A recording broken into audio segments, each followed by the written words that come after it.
Halo, kita ketemu lagi teman-teman. Hari ini kita mau coba ngobrol lanjutan dari video yang sebelumnya. Kalau sebelumnya teman-teman sempat menyaksikan video yang ini nih, yang saya tampilkan di sini tentang bagaimana mengenal profesi di sektor pasar modal.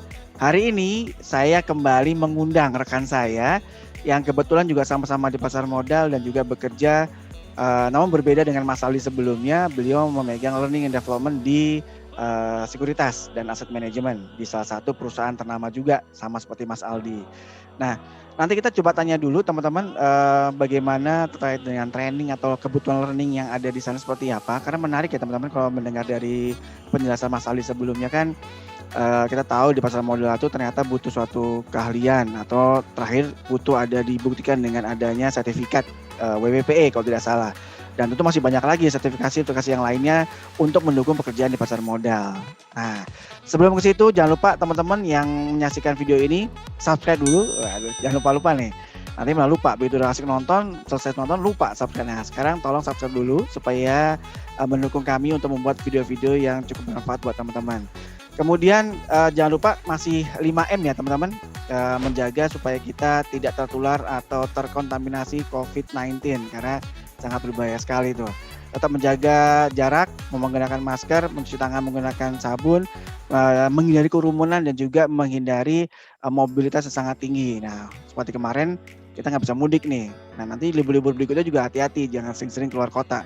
Jangan-jangan teman-teman lah yang membawa keluar kota untuk liburan virus-virus tersebut. Oke, baik, mungkin sudah tidak sabar ya. Kebetulan juga saya sudah tersambung dengan rekan saya. Beliau namanya Mas Tony nih. Mas Tony nanti saya minta untuk memperkenalkan diri aja ya, buat teman-teman tahu seperti apa pekerjaan yang dilakukan di tempat yang sekarang.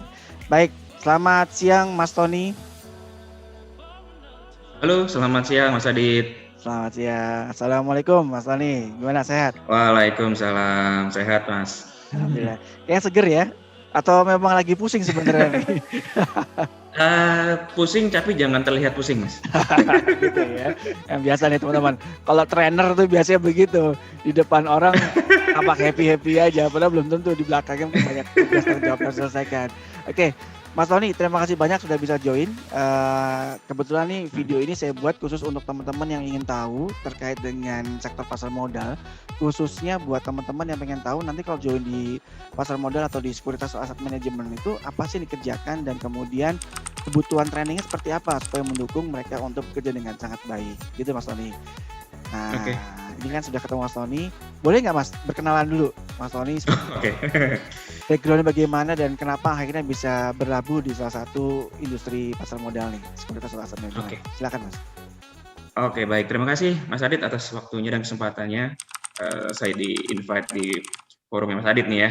Oke, perkenalkan nama saya Tony Agus Purnomo. Saya di Sinarmas Sekuritas ya. Di sini saya baru 1,5 tahun. Sebelumnya saya pernah sebelum di sini saya belum pernah bekerja di financial services ya. Jadi dulu saya pernah lama di manufaktur, saya pernah di Honda Prospect Motor itu 4 tahun, saya pernah di Astra 5 tahun, dan pernah juga kerja di retail. Mungkin teman-teman tahu kawan lama ya, ada Chatime, S Hardware, Informa dan lain sebagainya. Itu kurang lebih hampir 2 tahun ya, seperti itu. Dan di financial services ini hal yang baru lah buat saya.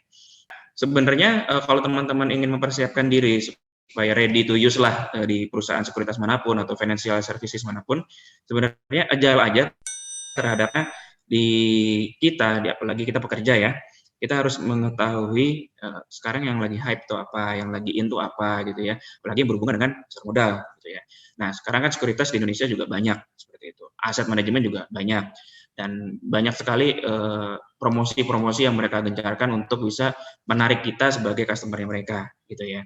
Dan kalau misalnya kacamatanya kita sebagai pekerja di sekuritas misalnya seperti itu atau aset manajemen, berarti kita lebih fokus bagaimana kita bisa mengikuti pola ya. Berarti minimal sih belajar aja dulu tentang bursa efek tuh sejarahnya seperti apa sih.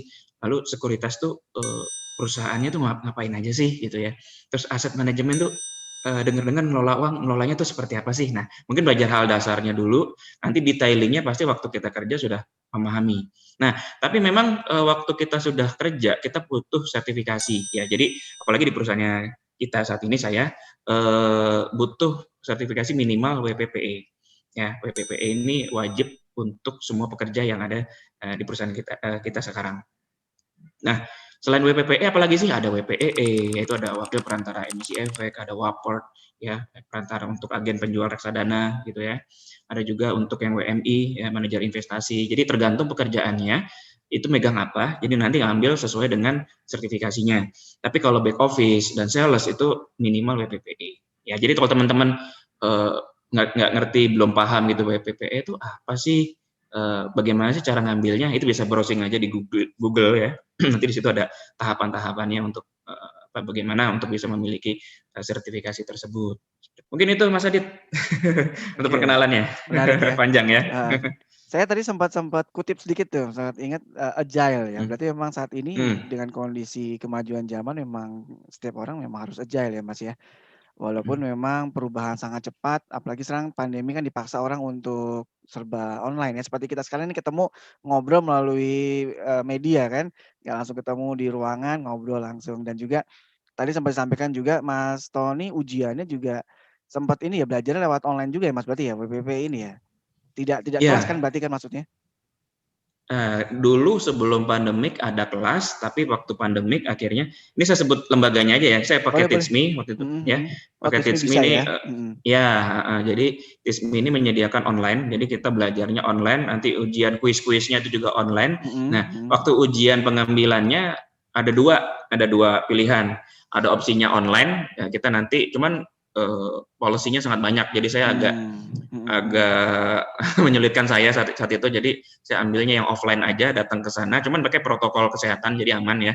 Jadi nanti teman-teman tuh nggak boleh bawa apapun, dan bangku jarak antar peserta tuh jauh ya, bisa 2 meteran gitu, jadi sangat aman lah ya. Terus ya udah disediakan laptop, duduk, kerjakan. Jadi simple. Nah kalau online kita pastiin ruangan sekitar kita tuh nggak ada siapapun, jadi nanti ada kamera handphone kita menghadap ke ke Ruangan ya? sebaliknya kita ya, jadi ke ruangan, kalau memastikan bahwa lawan kita tuh nggak ada orang lagi ya, bahasanya nggak dijokiin gitu Iya ya, ya. takut ada joki Terus ikutan ya? nanti sebelum mulai pun harus di 360 diputer. Pak, Bu, ini Oh, ruangan saya, kosong gitu tidak ya? ada tidak ada orang, kosong, pintu tertutup, oke, semuanya Mhm. aman. Nah, pasang lagi kamera. Nah, saya mikir kok rumit ya. Iya iya iya. Saya milih Lumayan datang juga ke ya. sana, ya udah ujian di sana. Siapa tuh Iya. ngumpet di bawah meja kan bisa aja Mas, lagi dibuat Bisa bisa bisa tiba-tiba dia bisa. selesai langsung dia di Ya ya sebelah ya ya, kita, bisa bisa. ngejokiin. Nah itu, Iya iya, berarti ketat juga ya Mas ketat Tony. ketat Nah, ketat. setahu saya nih Mas, kemarin sempat Mhm. ngobrol dengan Mas Aldi secara offline juga sebenarnya, tidak sempat di online Mhm. kan. Kan ada beberapa yang oh ya Mas Aldi itu talent acquisition juga Mas, yang nyari nyari orang Oh, sekuritas.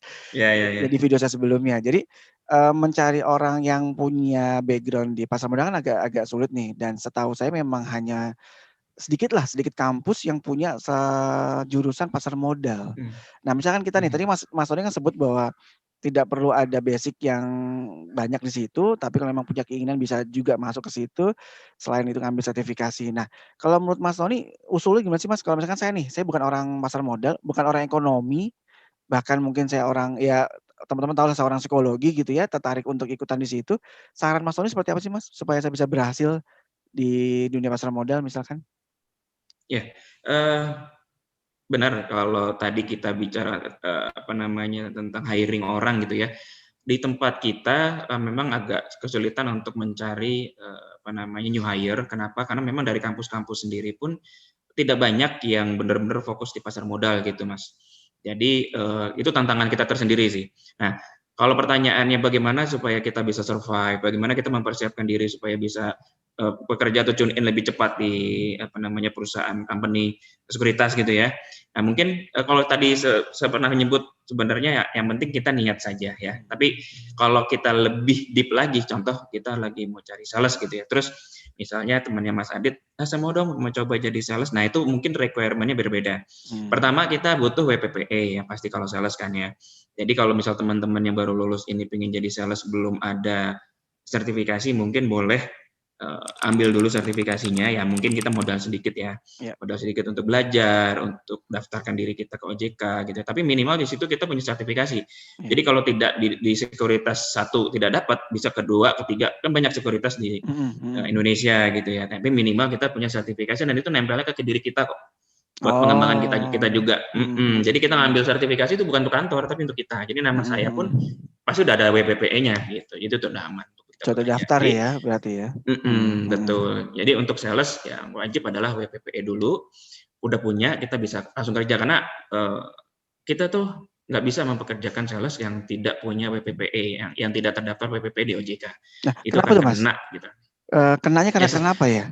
Sesuai dengan aturan yang sudah berlaku, Mas. Jadi di OJK itu mengatakan di aturannya instansi tersebut mengatakan bahwa jika ada sekuritas yang memperkerjakan sales gitu ya, yang berhubungan dengan garda depan ya, marketing gitu, tapi tidak memiliki lisensi, itu akan kena lah atau akan dituntut lah perusahaan sekuritasnya. Karena ini lebih ke risknya sih, risknya contoh gini. Kalau misalnya kita aset ya, pengelolaan dana gitu ya, ternyata pengelolaan dananya nggak beres gitu ya. Terus yang pasti yang terseret kan company-nya yang pertama. Terus kedua siapa yang bawa nih? Yang bawa misalnya Tony gitu. Terus Tony nggak punya lisensi. Nah itu pertama kok bisa Tony yang tidak punya lisensi itu jual? Tidak kena. Itu kena. Terus yang ketiga perusahaannya kena juga. Kenapa ya? Kok bisa kamu mempekerjakan orang tidak punya lisensi dan suruh jualan? Nah itu tidak boleh. Kalau udah jelas aturannya di OJK harus punya lisensi dan terdaftar di OJK. Oh, oke. Bagikan ini ya, kita sebagai pengemudi harus punya SIM. SIM, ya, betul. SIM. Kemudian perusahaan induksi transportasi itu juga harus mempekerjakan orang yang sudah punya SIM untuk jadi driver di salah satu kendaraan atau bisnya gitu, misalkan ya. Iya. Jadi kalau dipaksakan gimana, Mas? Kalau misal supirnya belum punya nembak SIM, gitu apalagi ya. Iya, terus mohon maaf ya, amit-amit kecelakaan, terus diusut loh supirnya nggak punya SIM, terus kenapa memperkerjakan supir nggak punya SIM? Panjang itu, panjang. Secara risknya malah kena banyak. Akan ditelusuri seperti itu sejauh itu ya. Ya intinya kita mempekerjakan orang yang tidak kredibel, yang tidak punya kompetensi di situ gitu bahasanya. Padahal saya paham, saya ngerti tentang jualan, saya ngerti, tapi saya nggak punya lisensi. Ya OJK menganggap Anda tidak kredibel di kerjaan tersebut. Gitu sama saya supir, saya bisa nyetir, saya bisa ngebut, bisa ini, pengalaman saya 15 tahun, tapi nggak punya SIM, ya sama. Berarti nggak bisa lah menduduki posisi itu. Gitu. Berarti OJK benar-benar ngejaga ya, jaga kebutuhan dari perusahaan juga, dari pihak nasabah atau konsumen juga kan berarti ya, untuk menjaga supaya tidak terjadi hal yang tidak diinginkan. Baik, Mas, tadi sempat disebut ada WPPE, ada apa lagi tuh, WPEE, kemudian ada WMI, dan saya sempat tahu ada WAPERT, Mas. Nah, ini kegunaannya seperti apa sih, Mas? Kalau tadi kan Mas Tony sempat singgung di awal, basicnya WPP saja, itu sudah cukup. Nah, kalau yang lainnya gimana, Mas? Itu saling melengkapi atau memang tahapan? Bukan, itu tergantung bagiannya. Contoh, kalau saya sebagai manajer investasi yang mengelola dana gitu, Mas, itu pasti saya butuh lisensi untuk WMI, yaitu Wakil Manajer Investasi, ya kan? Karena kerjaan saya berhubungan dengan investasi seperti itu. Tapi kalau emisi efek yang berhubungan dengan IB, investment banking, berhubungan dengan IPO gitu ya, itu saya ambil yang WPEE, emisi efek. WPEE, ya kan? Tapi kalau saya sales, saya back office, finance, training, HRD, tapi di sekuritas, WPPE cukup. WPPE itu istilahnya sertifikasi standar untuk bisa bekerja di sekuritas gitu ya. Berarti kayak Mas Tony ini punya dong ya WPPE ya, Mas? Ya, sudah punya. Ya, sudah. Wajib ya? Untuk ini bekerja ini ya secara undang-undang ya? Kalau sebenarnya untuk sales yang wajib, Mas. Tapi untuk back office itu sebenarnya untuk back office tidak wajib. Tapi kami di kantor kami ini ya harus kembali memiliki ke kebijakan dari perusahaan berarti ya. Kebijakan perusahaan betul. Oke, mungkin kita kerja di pasar modal kok di sekuritas, kenapa sih kita nggak punya gitu mungkin ya untuk SIM tadi? Ya, jadi teman-teman nih kalau yang pingin belajar lebih jauh tentang bursa saham dan lain sebagainya tentang sekuritas gitu ya, coba silahkan ambil aja WPPE yang paling standar, mungkin WPPEP. WPPP itu terakhirnya ada pemasaran. Nah itu yang paling terendah dan termurah lah ya. Jadi ini teman-teman di situ belajar mengenai bursa saham, mengenai aturan polisinya dan lain sebagainya seperti itu.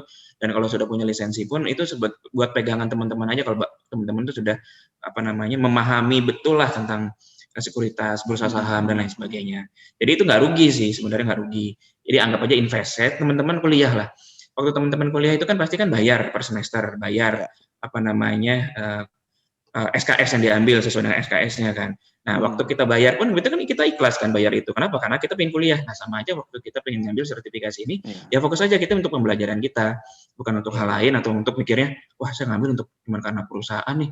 Nah, kalau pikirnya gitu jadi tidak ada keikhlasan. Kalau nggak ada keikhlasan, malah nanti waktu jalaninnya berat. Jadi fokus aja sama, betul. Kayak contohnya teman saya punya CFA. CFA itu nggak diwajibin loh di perusahaan-perusahaan besar pun nggak diwajibin. Cuman kalau kita punya CFA itu minimal kita diakui bahwa kita menguasai finansial gitu kan. Atau kalau di HRD itu CPHRM gitu ya, yang diakui oleh orang-orang bahwa oh Tony punya CPHRM nih, berarti Tony itu mengerti tentang HR, ngerti tentang organization development dan lain sebagainya ya. Jadi ya kalau bisa dibilang tuh kita tuh dianggap bisa atau mampu ya ada buktinya. Kita bisa dibilang nyetir, paham nyetir, bagaimana mengoperasikan mobil, ya punya SIM, ya kan? Kita dianggap udah lulus S1, ya ijazahnya ada. Jangan sampai ngomong, oh saya teknik informatika ngerti semua, lulus nggak? Enggak. Ya, gimana ya gitu. Berarti kan kita punya ijazahnya. Ini ijazah saya, Tony, teknik informatika, udah lulus loh. Nah, clear kan? Saya ikut CPHRM, Certified Human Resource Professional gitu ya. Diakui, clear. Nah, sama sepertinya saya ingin paham tentang bursa, ya udah ambil aja WPPE. Dengan ada lisensi itu udah diakui bahwa oh Tony udah oke nih, udah paham gitu. Dan ini nggak ada ruginya. Nilai jualnya juga semakin mahal ya Mas. Biasanya ya. Betul. Punya lisensi kan jadi meningkatkan harga kita ya nih teman-teman. Kalau misalkan teman-teman punya lisensi atau misalkan punya sertifikat tertentu itu bisa membuat ya istilahnya kemampuannya diakui tadi seperti Mas Tony bilang dan kemudian juga memang dianggap sudah mumpuni di situ gitu karena udah punya buktinya. Dan harga jualnya akan mengikuti itu biasanya akan menjadi naik nih gitu. Apalagi ya beda ya. Tingkat pendidikan, tingkat kemampuan dan banyak ya sekarang ya Mas ya. Training-training yang untuk meningkatkan kompetensi dan juga mengambil sertifikasi kan sudah banyak nih di luar ya. Banyak sekali. Oke. Mas, kemudian kalau misalkan Mas Tony sendiri, sebenarnya kalau misalkan nanti di bagian tempat Mas Tony sendiri nih, learning dan development, itu cari orang yang bagaimana sih sebenarnya sih? Kayak misalkan nih Mas Tony mendeliverkan suatu materi kan. Nah, tapi kan sebelum orang itu hadir dalam kelasnya Mas Tony kan pasti kita cari dulu tuh dari teman-teman talent acquisition atau teman rekrutmen. Nah, biasanya ada pesan-pesan khusus nggak buat teman-teman di ujung tombak untuk mencari orangnya yang seperti apa supaya mudah untuk istilahnya ya, dididik dan dikembangkan? Oke. Sebenarnya sih nggak ada spesial requirement sih sebenarnya. Hanya orang tersebut niat belajarnya kuat saja dan pastinya sudah punya lisensi untuk yang sales tadi ya. Tapi kalau untuk yang back office kita ada kesempatan masuk dulu ya. Nanti kan ada sistem probation atau kontrak gitu ya. Nanti di situ akan dikasih waktu untuk mengambil lisensinya seperti itu ya. Nah, kalau yang tadi bahas apa sih yang harus yang mungkin saya gitu ya, saya harus melihat orang-orang yang saya ajarkan, orang-orang yang masuk itu nanti apakah supaya bisa tune in di kita lebih cepat. Kalau saya selama ini ngajar neop contohnya atau berinteraksi dengan karyawan gitu, sebenarnya so far sudah bagus-bagus semua. Cuman memang ada satu hal yang memang harus digarisbawahi, pastinya ya intelektual, cara berpikir, framework kita berpikir, itu yang mungkin harus kita coba cek dulu waktu hiring orang. Karena waktu kita hiring, pasti kita akan menanyakan berbagai macam tuh, entah pengalaman dia kerja, apa saja kesuksesan dia, plus minusnya dia, macam-macam, ya kan. Tapi yang sebenarnya yang paling clear itu adalah waktu kita mencari orang, itu menanyakan contoh, pasti setiap orang punya masalah waktu bekerja ya di dalam kerjaannya. Tanya aja, bagaimana cara dia menyelesaikan masalah. Kalau dia bisa menjabarkan masalah itu dengan detail, lalu mencari root cause-nya dengan detail, lalu dari root cause itu bagaimana penyelesaiannya, berarti cara berpikirnya dia udah sistematis. Yang kedua, berarti dia bisa problem solving-nya ya, itu udah bagus lah. Ya, jadi itu poin plus lah buat dia. Nah, kalau orang itu masuk ke kita, otomatis waktu kita diskusi atau kita ketemu masalah bareng itu akan cepat men-solve problem tersebut. Gitu. Menarik tapi Mas, menarik. Semua yang mau saya tanyakan udah dijawab semua tuh tadi sama Mas Tony, lumayan juga. Tapi memang ya zaman sekarang ya apalagi anak-anak milenial sekarang kan harapannya berbeda ya dengan zaman saya atau zaman Mas Tony sekarang lah atau sebelumnya. Anak milenial sekarang serba instan kan, kebutuhannya begitu mereka tertarik sesuatu cepet masuknya 2 jam mungkin ya takutnya cepet juga keluarnya gitu. Ya itu udah zaman lah kita nggak bisa memungkiri lagi. Kemudian teknologi ya tadi sempat disampaikan oleh Mas Tony juga. Berarti Mas Tony suka bermain saham juga nih sekarang ya? Kebetulan ya saya baru join 1,5 tahun. Nah baru kerja setelah 1 tahun lah. Baru iseng sih buka account. Saya sebenarnya pengen mengetahui lebih dalam tuh gimana sih ya caranya, nyemplung aja. Misalnya kita pengen tahu tuh kolam dalamnya isinya apa aja, ikannya apa aja, ya nyemplung ke kolamnya kan, baru tahu tuh ikannya gini, lumpurnya gini. Oh tahu saya. Berarti bikin account dulu, terus ya receh aja nggak apa-apa kok, receh itu sekarang beberapa sekuritas juga bisa 50.000, 500, sejuta itu udah oke. Sekuatnya aja, seininya berapa, udah taruh di situ. Dan ingat kita kan belajar nih, sama halnya waktu tadi penjelasan di awal kita ngambil sertifikasi WPPE kan niatnya belajar. Waktu kita keluar juga niatnya belajar. Jadi invest lah uang, niatnya belajar. Jadi ternyata cara membaca chartnya tuh seperti ini. Oh ada candlestick nih, candlestick itu seperti apa sih? Oh ini hijau tuh apa, merah tuh apa? Belajar terus lama-lama karena nyemplung di situ kan, nggak ada yang ngajarin, paham sendiri. Jadi paham. Oke. Sebelum Mas Tony memberikan closing statement nih Mas, sudah cukup panjang kita berbicara. Saya jadi ingat dulu trainer yang pernah saya ikuti pernah sampaikan perbanyaklah atau sering-seringlah melakukan investasi leher ke atas Mas, ketimbang leher ke bawah.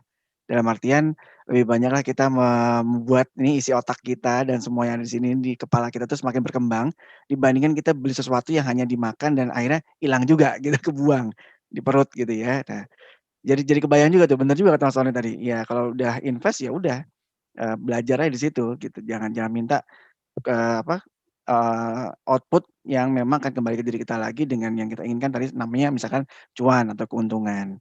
Oke, terima kasih banyak Mas Tony atas waktunya. Sebelum tutup, saya minta tolong Mas Tony memberikan closing statement ya untuk teman-teman di video ini. Mungkin ada nasehat atau saran buat teman-teman yang mungkin sedang mencari kerja atau mungkin ingin berkarir di dunia sektor modal. Silakan. Mas Tony. Oke, terima kasih Mas Adit. Sebenarnya tadi sudah cukup panjang sih. Dari tadi kita sudah banyak hal yang saya coba sampaikan, tapi sebenarnya satu sih. Benahi dulu diri kita. Ya, coba teman-teman itu memapping diri kita, menganalisa diri masing-masing lah. Gap yang paling terbesar di kita tuh apa? Ya kan? Company itu punya standar yang diinginkan kompetensi di setiap masing-masing karyawan. Kita di sini ya, ini aktual yang punya kita. Berarti ada gap dong, ya kan? Bagaimana kita bisa memenuhi gap tersebut, ya kan? Berarti untuk memenuhi itu kita harus belajar supaya naik dan supaya kita memenuhi requirement standar untuk kerja di sebuah perusahaan tersebut. Nah itu, ya teman-teman semangat, penuhi kompetensi kita, skill kita, jangan fokus ke gaji, jangan fokus ke jabatan uang akan mengikuti kalau teman-teman sudah fokus sama kekurangannya tadi untuk dipenuhi. Itu saja mungkin Mas Adit. Sorry kepanjangan. Mantap, terima kasih banyak Mas Tony. Nah teman-teman tuh dengerin tadi, dicatat tuh apa aja yang harus intinya kita melihat gap kita sendiri ya Mas Tony ya. Melihat kita gapnya seperti apa dan kejar supaya bisa mengikuti apa yang diinginkan oleh misalkan dari perusahaan atau ingin kita capai di kemudian hari. Baik Mas Tony, terima kasih banyak atas waktunya di siang hari ini. Mungkin nanti kita akan ngobrol-ngobrol lagi ya Mas Tony ya di next video. Terima kasih Mas Adit. Kita bahas yang lain lah nanti mengenai video lainnya. Terima kasih, sampai ketemu lagi. Assalamualaikum warahmatullahi wabarakatuh, Mas Tony. Makasih. Waalaikumsalam warahmatullahi wabarakatuh. Terima kasih teman-teman sudah menyaksikan video sampai dengan akhir. Banyak banget ya apa yang didapatkan dari Mas Tony tadi. Nah teman-teman catat tuh beberapa yang memang harus diperhatikan apabila teman-teman ingin berkarir dengan lebih baik lagi. Kebetulan Mas Tony ini orang learning dan development punya pengalaman di beberapa perusahaan di manufacturing dan juga sampai akhirnya sekarang di dunia keuangan atau financial services. Jadi teman-teman nggak usah khawatir kalau misalkan memang ada keinginan belajar dan tadi juga sempat Mas Tony sampaikan jangan khawatir untuk otodidak. Ya, nah setelah itu bisa ngeliat dari Google juga, apabila ada dana, investasikanlah dana itu untuk belajar melalui kelas-kelas yang resmi, misalkan mengambil sertifikasi dan lain-lain. Dan diharapkan itu menjadi pengembangan bagi kita sendiri nih teman-teman. Baik, itu saja video saya, dan mungkin nanti saya akan coba bikin video lagi yang bisa membuat teman-teman semakin belajar bersama lah kita berdua ya, atau dan teman-teman yang lainnya, sehingga kita juga bisa memberikan konten-konten yang cukup positif di dunia YouTube kita ini sekarang, dan juga teman-teman bisa belajar bersama dengan beberapa narasumber-narasumber yang saya undang. Terima kasih, sampai ketemu lagi teman-teman. Wassalamualaikum warahmatullahi wabarakatuh.